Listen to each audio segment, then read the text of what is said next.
In this episode of 20 Fascinating Hillforts of West Wales, we shall be visiting Foel Dragan, Penygaya Llanybava, Blind Mice and Yrgaya Pengarrig.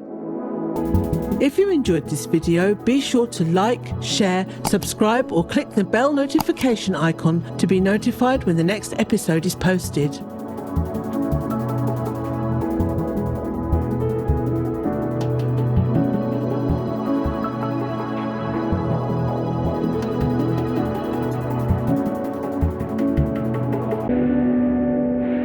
A study of Hillforts in West Wales.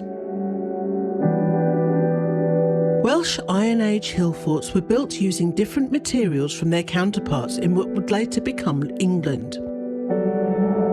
Iron Age people in the east of Britain tended to build larger forts constructed from soft, malleable chalk.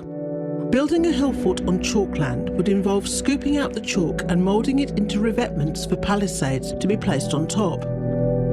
In Wales, a hillfort base and its ramparts were hewn from solid rock.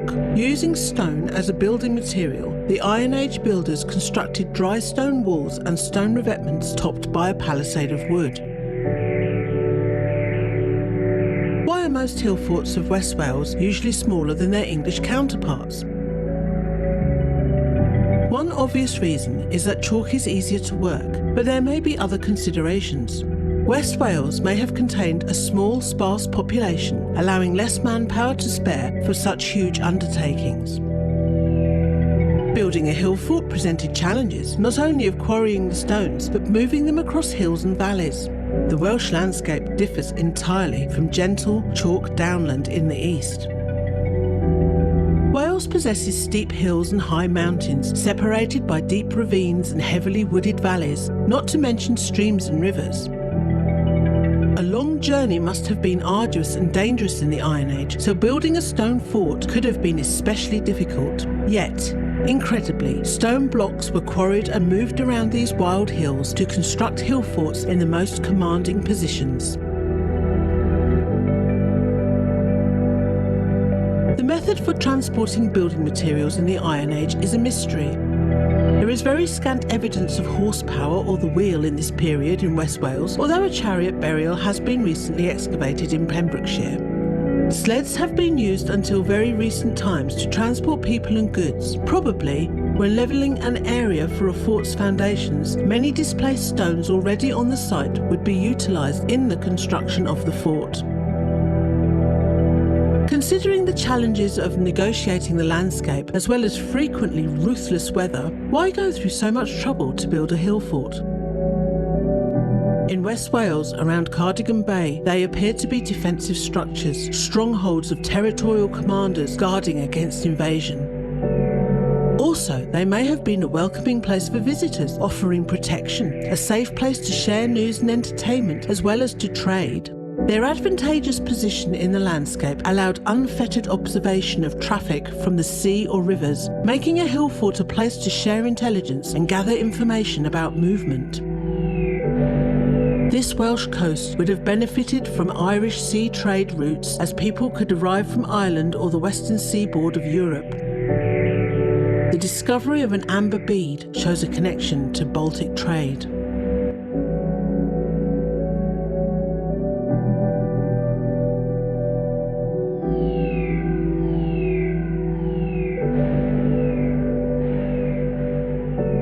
So let's bring on our first hillfort.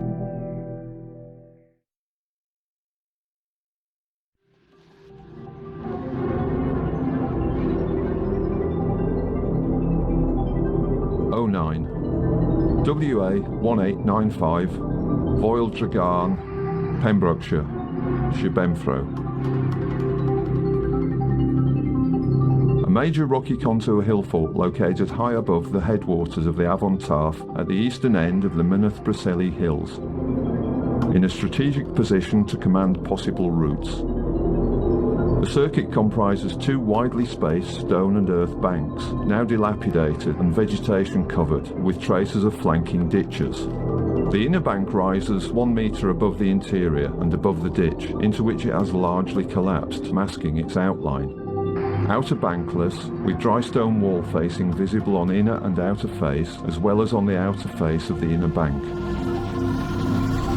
Set against natural cliffs on the southern side, where no defence was needed. The site is notable for 3 Bronze Age cairns on a domed summit. There is evidence of at least 227 hut platforms in the interior and 42 possible other sites. A survey by researchers from Portsmouth Polytechnic in 1988 provided the first detailed plan. A very stony site under moorland rough grazing, outstanding and well preserved despite fallen stone. The Golden Road runs along the ridge of Mynydd Brasili, passing Foel Dragan. This picturesque walking route links ancient monuments and burial places, cairns and rocky tors, with views reaching as far as Ireland, as well as deep into South Wales and the magnificent northern expanse of Cardigan Bay towards Snowdonia. The Golden Road possibly dates back 5,000 years to Neolithic times, when it may have been one of the hundreds of ridgeways or high trails that avoided dense, dangerous forests or difficult terrain below. This trail could have been part of an important superhighway, where gold mined in the Wicklow Mountains of Ireland travelled as far as Wessex to be traded. With nearly 250 known hut circles, Foel Dragan must have been a busy, bustling community the size of a small town. The enclosing dry stone walls and the footings of the huts needed huge amounts of stone for building materials, and it makes sense that our Iron Age ancestors quarried the rock from the summit. The 3 massive cairns of piled-up stones are commonly thought to be important burial structures. They may be up to 1,000 years older than the Iron Age period and the Hillforts surrounding them. The cairns were probably considered very important by the later Iron Age Hillfort builders, as they required a colossal amount of stones for their fortifications, paving and building platforms in the construction of the Hillfort, yet they appear to have left the cairns untouched. Foel Dragan translates as Bare Hill of 3 Cairns. Legend says a hoard of gold lies beneath the flat stone known as Bortha Brenin, which means the king's table. The flat stone must be well hidden, as nobody has been able to find it. In the British Isles, mortar or cement was unknown until Roman times. Thus, most stone structures were built using the dry stone technique, still often used in rural areas today. A wooden framework built into the structure of the fort added strength to the higher walls and towers. Over time, the wood rotted away and the walls crumbled, their stones tumbling down the mountain's steep slopes. Foel Dragan may have been a settlement in continual use since the Bronze Age, or even the Neolithic period. Finally, could the cairns be remains of 3 collapsed towers or beehive-shaped cairns, as local legend would have it? Foel Dragan is on open-access land and can be easily reached by footpath.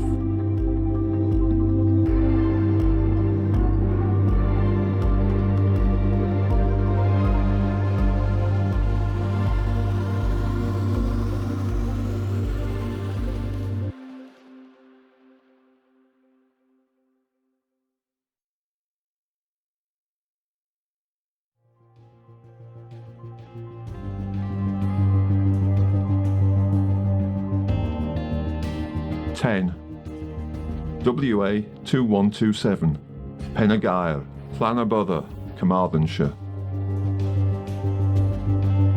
Penagair is a circular contour hill fort located on a prominent hill, with the Tavy to the west and a stream on the east flowing into the Avon Dr. It is defined by 2 banks and ditches in the northeast, although the outer ditch is only visible in places and the inner ditch appears to have been disturbed. There's a single bank with no ditch visible elsewhere. The eastern entrance was formerly protected by the incurved banks, but much of this was removed early in the 20th century. It has been badly affected by field boundaries. Minimal investigations, undated. This small circular contour fort crowns a wide, prominent hill, Conical shaped with pasture cover, it overlooks the small tavy town of Llanybwdr. The fort itself and the hilltop is bisected with hedges, each quadrant belonging to a different owner. The site is barely recognisable as a Penagaya Hillfort, and its name has taken on the generic title as its own. Farming and grazing have eroded the southern flanks, but the banks and ditches to the north and east still reveal the profile of the original features. Today, a large pink garden shed is situated in one of the quadrangles. One can imagine that it perhaps sits over an Iron Age chieftain's roundhouse. There is no public access.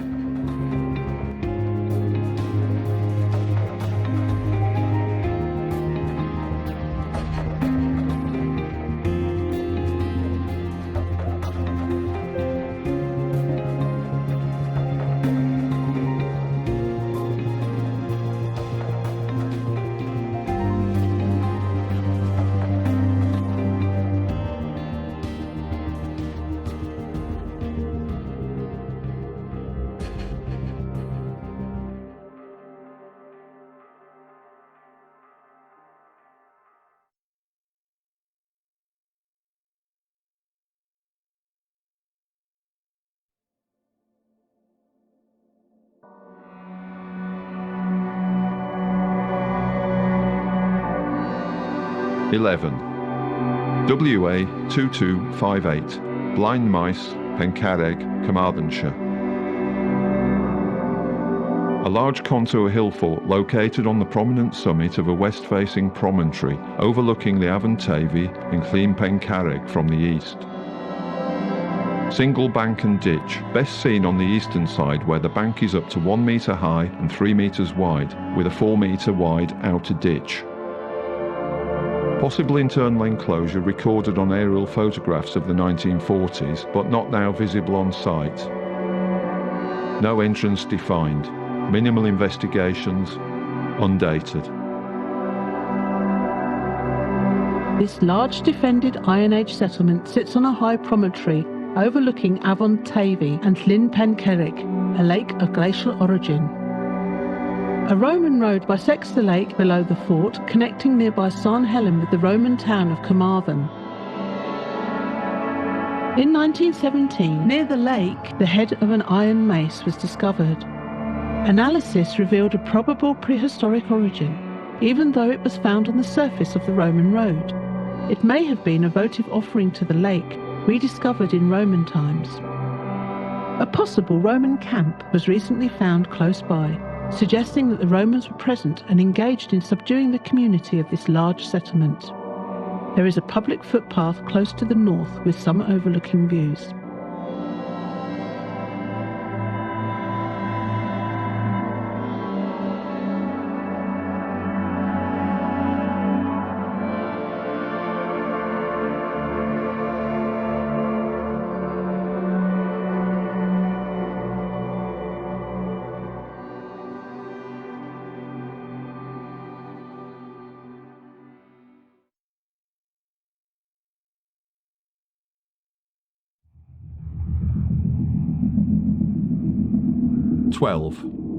WA 2129, Agair Pencarreg, Carmarthenshire.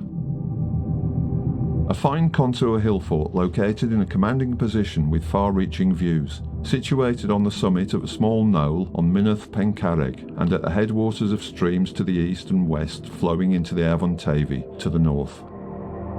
Single rampart completes the circuit, around 1.8 to 2 metres high externally, with traces of ditch in places. Simple southeast entrance. Good condition. Minimal investigations. Undated. This small, little studded hill fort sits 344 metres up on a knoll upon Mynydd Pencarreg. With only one bank and ditch, it appears to have been a relatively simple fortified settlement, and if it held similar features to other local hill forts, it most likely had a wooden palisade. During the latter part of the Bronze Age, communities established elevated settlements on prominent ridges surrounded by wide-reaching views.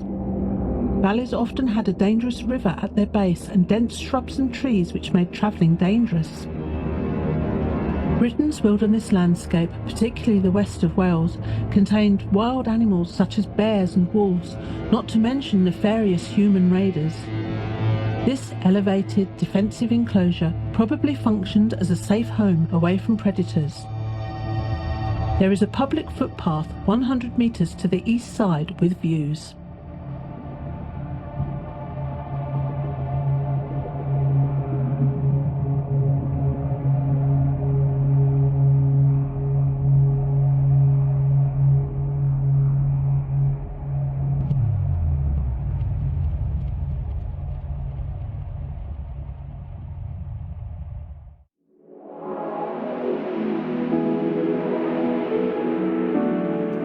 In the next episode, we visit Bryn Mawr Caerau, Caer Cadogan, Penna Bannau and Penna Frod Clwyd. If you enjoyed this video, be sure to like, share, subscribe or click the bell notification icon to be notified when the next episode is posted.